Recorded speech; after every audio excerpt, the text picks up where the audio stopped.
అందరికీ నమస్కారం. మహాలక్ష్మి పథకం 2500 పథకం ఎవరికొస్తది? ఎవరు అర్హులు? ఎవరికొస్తది? అసలు మీరు దరఖాస్తు చేసినప్పుడు ఆప్షన్ పెట్టారా? మీరు కావాలని పెట్టినా ఆన్‌లైన్‌లో కరెక్ట్‌గా నమోదు అయిందా అని మీరు చూసుకున్నారా? ఎందుకంటే గృహజ్యోతి 200 యూనిట్ల ఉచిత కరెంటు, మహాలక్ష్మి 500 గ్యాస్ కావాలని దరఖాస్తు చేసుకున్నా కూడా వారికి మీరు అప్లై చేయలేదని ఉందని లక్షల కుటుంబాలకు రావడం లేదు. మరి మీది ఆన్‌లైన్‌లో కరెక్ట్‌గా నమోదు అయిందా అని ఎలా చూసుకోవాలి? మీకు రావాలంటే ఏం చేయాలి? ఎలా దరఖాస్తు చేయాలి? ఈ వీడియో చివరి వరకు చూడండి.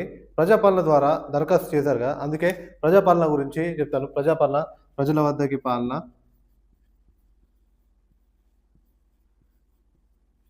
ప్రజల వద్దకి పాలనలో జరగాలంటే ఇలాంటి మార్పులు చేస్తే ప్రభుత్వ సేవలకు ప్రజలకు సులభంగా అందుతాయి. ఎందుకంటే ప్రభుత్వం మారింది కానీ ప్రభుత్వం చెప్పినట్టు ప్రజాపాలన, ప్రజల వద్దకి పాలన జరుగుతుందా? ప్రభుత్వ సర్వీస్‌లో ఏమైనా మార్పులు జరిగిందా? మన వ్యవస్థ మారిందా?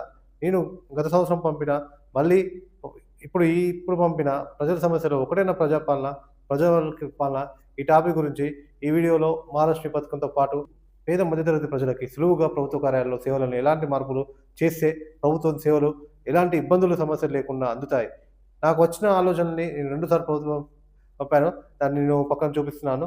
ప్రతి టాపిక్ గురించి డీటెయిల్ వీడియో చేశాను. మీతో షేర్ చేసి మీ సలహాలు, సూచనలు తీసుకొని మళ్ళీ ప్రభుత్వం దృష్టికి తీసుకుపోవాలని ప్రయత్నం చేస్తున్నాను. ప్రభుత్వం పట్టించుకోకపోతే గౌరవ హైకోర్టు లేదా గౌరవ లోకాయుక్త ద్వారా అయినా ప్రభుత్వ దృష్టికి తీసుకుపోయి మన వ్యవస్థ మారడానికి చాలా ప్రయత్నం చేస్తున్నాను. సో, ముఖ్యంగా ప్రజలు అప్లికేషన్ ఇచ్చేవి మనకు ఏదైనా సర్వీస్ నెంబర్ 1 సర్వీస్, ఏదైనా సర్వీస్ కావాలని, number 2 scheme, number 3 complaint. Complaint లేదా ఆర్‌టీఐ ఇలా మనకు ఎవరైనా అప్లికేషన్స్ ఇస్తారు.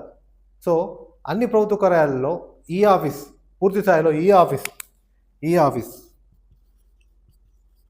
పూర్తి స్థాయిలో ఆఫీస్ తీసుకురావాలని చెప్పేసి నేను ప్రభుత్వానికి పంపాను. ఎందుకంటే అసలు ఆఫీస్ అంటే ఏంటంటే ఎలక్ట్రానిక్ ఫైల్ మేనేజ్మెంట్ సిస్టమ్. ఒక మాన్యువల్ దరఖాస్తుని ఒక అప్లికేషన్ మనం మాన్యువల్‌గా తీసుకుపోయి పేపర్‌లో రాసో లేకపోతే ప్రింట్ ఔట్స్ తీసుకుపోయి ఇస్తాము. దాన్ని మాన్యువల్ ఉన్నదాన్ని స్కాన్ చేసి డిజిటల్ కాపీగా మార్చి ఒక ఫైల్‌గా మార్చినప్పుడు దానికి ఒక నంబర్ వస్తది. అలా ఆ ఫైల్‌ని కంప్యూటర్ ద్వారా సంబంధిత సెక్షన్‌కి పంపడం వల్ల మనం ఇచ్చిన పేపర్ పోయినా గూడా ఆ కంప్యూటర్‌లో ఆ డేటా అలానే ఉంటది. ఎన్ని సంవత్సరాలైనా ఆ ఫైల్ ఎక్కడ ఉంది? ఎవరి దగ్గర ఉంది? ఎన్ని రోజులు పెండింగ్ ఉంది అని గూడా మనకు కనబడతది. సో, ఈ ఆఫీస్ పూర్తి స్థాయిలో ప్రతి ప్రభుత్వ కార్యాలయంలో అమలు చేయాలని సామాన్య ప్రజలు కార్యాలయాల్లో లేదా ప్రజావాణి ద్వారా ఆన్‌లైన్ యాప్‌లలో ఆర్‌టీఐ ద్వారా ఇచ్చిన దరఖాస్తులు ఇతర కార్యాలయ ఫైల్స్ వెంటనే పరిష్కరిస్తూ వాటిని పూర్తి చేసేలా కార్యాలయ అధికారి ప్రతి వారం 2 వారాల్లో కింది స్థాయి సిబ్బందితో మీటింగ్ తీసుకొని ప్రజల దరఖాస్తులు, ఇతర ఫైల్స్ ఆఫీస్ రిపోర్ట్ పరిశీలించి పెండింగ్‌లో ఉన్న వాటిని పరిష్కరించేలా తగు చర్యలు తీసుకునేలా ప్రతి నెలలో లేదా 45 రోజుల్లో జిల్లాలోని అన్ని కార్యాలయాల అధికారులతో జిల్లా కలెక్టర్ లేదా అడిషనల్ కలెక్టర్ మీటింగ్ తీసుకొని ప్రజలు ఆన్‌లైన్ కార్యాలయాల్లో, ప్రజావాణిలో యాప్‌ల ద్వారా ఆర్‌టీఐ ద్వారా ఇచ్చిన దరఖాస్తులు, ఇతర ఫైల్స్ వెంటనే పరిష్కరిస్తున్నారా లేదా అని పరిశీలించి నిర్లక్ష్యం చేసిన వారిపై వెంటనే తగు చర్యలు తీసుకోవడం వల్ల కింది స్థాయి సిబ్బంది, అధికారులు మళ్ళీ నిర్లక్ష్యం చేయకుండా ఉంటారని చెప్పేసి రాష్ట్ర స్థాయిలో కూడా ఈ సిస్టమ్‌ని పర్యవేక్షించేలా రాష్ట్ర స్థాయి అధికారులను నియమించడం వల్ల సామాన్య ప్రజలకి సులభమైన, మెరుగైన సేవలు అందుతాయని భావిస్తున్నా అని చెప్పేసి పంపాను. ఎందుకంటే రాజకీయ నాయకులు, ధనవంతులు, అధికారులు, ప్రెస్, పత్రికా విలేకరులు వాళ్ళు ఇచ్చే దరఖాస్తులు, ఫైల్‌లు పూర్తయినట్టు సామాన్య ప్రజల చదువురాని నిరక్షరాస్యుల దరఖాస్తులు, ఫైల్‌లు పూర్తి అవ్వడం లేదు. చాలామంది అధికారులు, ఉద్యోగులు వారి దరఖాస్తులు పట్టించుకోవడం లేదు. ఎలాంటి సమాధానం కూడా ఇవ్వడం లేదు. కొందరు వాటిని పక్కకు పడేస్తున్నారు. వెళ్లి అడిగితే నీ ఫైల్ దొరకడం లేదు, మళ్ళీ పెట్టు అంటున్నారు. కొందరు రోజులు, నెలలు తెప్పించుకుంటారు. ఎందుకంటే ఇప్పుడున్న మన వ్యవస్థలో చాలా ప్రభుత్వ కార్యాలయాల్లో ఒక సామాన్య దరఖాస్తుని ఎన్ని రోజులు పట్టించుకోకున్నా, సమాధానం ఇవ్వకున్నా అడిగేవారు లేరు. ఎలాంటి చర్యలు తీసుకునేవారు కూడా లేరు. సో, నాదే ఎగ్జాంపుల్ చూడండి. నేను ప్రభుత్వ సేవలకు ప్రజలకు సులభంగా అందడానికి, ప్రజల ఇబ్బందులు, ప్రభుత్వ సర్వీసుల్లో అవినీతి తగ్గడానికి, కింది స్థాయిలో జరుగుతున్న వాటిని మార్పులకు ప్రజల వద్దకి పాలన మహాలక్ష్మి గృహజ్యోతి పథకం, అభయ మార్గారెంటు, మహాలక్ష్మి ఉచిత బస్ ప్రయాణం, ప్రజల సమస్యలు, ప్రజాపాలన యాప్, ప్రభుత్వానికి మున్సిపల్ ద్వారా నూతన మార్గాలు, మున్సిపాలిటీలో మార్పులు, మున్సిపాలిటీలో ఇన్కమ్ పెంచడానికి గురించి ఇలా ఇన్ని పాయింట్స్‌తోని నేను సుమారు 100 నుంచి 150 పాయింట్స్‌తోని మార్పులకి ఒక నివేదికను, గ్రౌండ్ రిపోర్ట్‌ని, ఆలోచనని సీఎంఓలో, సీఎస్‌సి, చీఫ్ సెక్రటరీ ఆఫీస్‌లో, ఎంఈఓడి ఆఫీస్‌లో, పోయిన ఇయర్ జూన్‌లో ఇచ్చాను. పక్కన చూపిస్తున్నాను. కానీ ఇప్పటివరకు నాకు తిరిగి ఎలాంటి సమాచారం రాలేదు. అందుకే మళ్ళీ ఇప్పుడు ఎందుకు అలా పంపానో కూడా మళ్ళీ పంపాను. అందుకే ప్రతి టాపిక్ గురించి మీతో చెప్పి మీ సలహాలు, సూచనలు తీసుకోవాలనే నేను ఇదంతా చేస్తున్నాను. నెక్స్ట్, ప్రతి ప్రభుత్వ కార్యాలయాల్లో ముఖ్యంగా ప్రజలు వెళ్లి దరఖాస్తు ఇచ్చే, సర్వీసులు పొందే శాఖలైన రెవెన్యూ, మున్సిపల్ డిపార్ట్‌మెంట్, అండ్ మా డిపార్ట్మెంట్‌లో సిటిజన్ సర్వీస్ సెంటర్ ఈ ఆఫీస్‌ని ఇంప్రూవ్ చేయాలని చాలా స్ట్రిక్ట్ ఇన్‌స్ట్రక్షన్స్ కూడా ఉన్నాయి. So, next Panchayati Raj, RTO, registration శాఖలో సిటిజన్ సర్వీస్ సెంటర్‌లు ఏర్పాటు చేసి CSC centre, citizen service centre. ఈ సీఎస్‌సీ సెంటర్‌లు ఏర్పాటు చేసి అక్కడ ఇన్వార్డ్, అవుట్‌వార్డ్ ఆఫీస్ ఎంట్రన్స్‌లో ఉండే ఇన్వార్డ్, అవుట్‌వార్డ్‌లో సిస్టమ్ పెట్టి ఒకవేళ రాయడం రాని వారు ఉంటే దరఖాస్తు టైప్ చేసి వారికి దరఖాస్తుని టైప్ చేసి ప్రింట్ ఇచ్చి ఆన్‌లైన్ సర్వీస్‌లో లేదా జనరల్ అప్లికేషన్‌లో ఆ కార్యాలయానికి వచ్చిన దరఖాస్తులు ముఖ్యంగా చదువురాని వారినేంటి ఆఫీస్‌లో సీఎస్‌సీ సెంటర్‌లోనే ఆన్‌లైన్ సిస్టమ్‌లో ఈ ఆఫీస్‌లో అప్లై చేసి ఆ దరఖాస్తుదారునికి రిసిప్ట్ ఇచ్చి సంబంధిత విభాగం నుండి సమాచారం లేదా ప్రొసీడింగ్ కాపీలు, సర్టిఫికేట్లు ఇచ్చిన తర్వాత వాటిని డైరెక్ట్‌గా దరఖాస్తుదారునికి అంటే సిటిజన్ చార్ట్ ప్రకారం టైమ్ టేబుల్ ప్రకారం పూర్తి చేసి రిజిస్టర్ పోస్ట్ లేదా ఇంటికి పంపేలాగా ప్రతీదీ మెసేజ్ వెళ్ళే విధంగా అమలు చేయడం ద్వారా ప్రజలకి చాలా సులభంగా ప్రభుత్వ సేవలు అందుతాయి. ప్రజల వద్దకే పాలన జరుగుతుందని చెప్పేసి పంపాను. ఎందుకంటే ప్రభుత్వ సర్వీసులు పొందడానికి సామాన్య ప్రజలు, చదువురాని వారు చాలా ఇబ్బందులు పడుతున్నారు.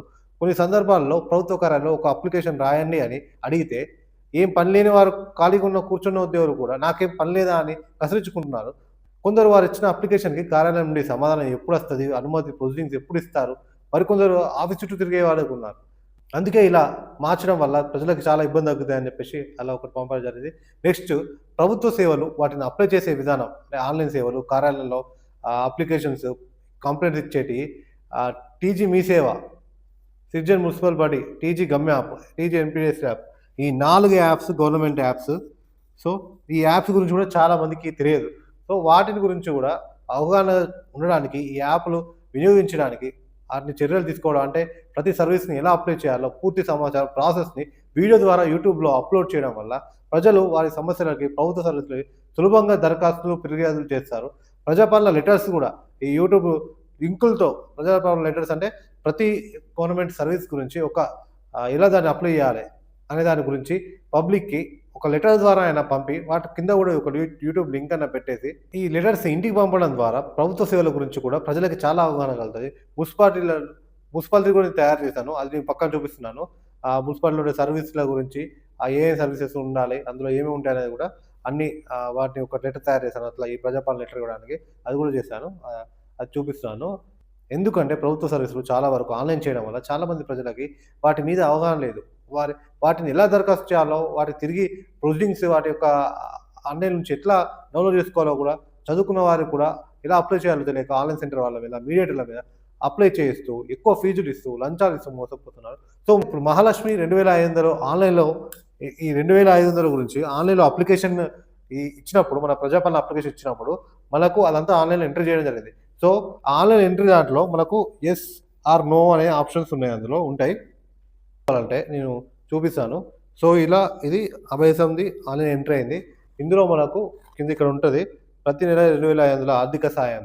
ఇందులో యెస్ ఆర్ నో ఇక్కడ యెస్ అని ఉంటే మనం అప్లై చేసినట్టు. ఇక్కడ గనక ఎన్ అని ఉంటే అది నాట్ అప్లైడ్.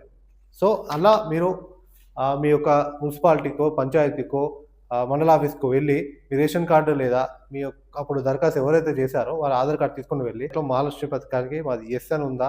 నో అని ఉందా? ఆన్‌లైన్‌లో ఏమని ఉందో ఎంటర్ అయిందో చూసి చెప్పండి అని అంటే యెస్ అని ఉంటే నో ప్రాబ్లమ్. ఒకవేళ నో అని ఉంటే మహాలక్ష్మి 2500కి ఎవరు అర్హులు? ఎవరికి రావాలి? రావాలంటే కలెక్టర్ ఎలా దరఖాస్తు చేయాలనేది నేను వేరే వీడియో చేశాను. సో, ఫైనల్లీ మన సిస్టమ్‌లో మార్పులు జరగాలని, అవినీతి వ్యవస్థ మారాలని, మన రాష్ట్రంలో ఉన్న పేద మధ్య తరగతి ప్రజలకి ప్రభుత్వ పథకాలు, సర్వీసులు సులభంగా అందాలని ప్రయత్నించి నాకు సపోర్ట్ చేయండి. మన దేశం ప్రపంచంలో మొదటి స్థానంలో ఉండాలి. మన రాష్ట్రం దేశంలోనే మొదటి స్థానంలో ఉండాలి. అందుకు మన వంతు ప్రయత్నం మనం చేయాలని కోరుకుంటూ జై తెలంగాణ, జై భారత్, జై హింద్.